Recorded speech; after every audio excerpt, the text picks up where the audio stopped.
In this video, I'm about to show you how to automatically create dynamic video via Zapier integration. First, navigate to the Zapier official website on your browser. Once logging in, click the Create button and select Zap for the drop-down. You can also get help for automation by entering the text. Now, click the Trigger button and a list will appear to select apps. Here, search and choose the Gmail app. To connect to the account, hit the Sign In button. It'll take a few seconds and after that, choose your Google account to continue. Allow Zapier to access your Google account by clicking Allow. Next, click the Trigger Event field and choose the event such as New Attachment. Go to the next step and enter the required details including fields, labels, and keyword. After that, click Continue to the next step to test your trigger.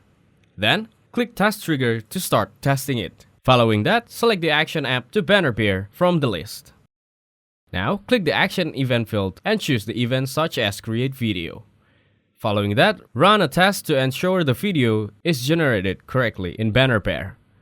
Your setup is ready to create and save dynamic video each time the trigger event happens. Thanks for watching, don't forget to like and subscribe.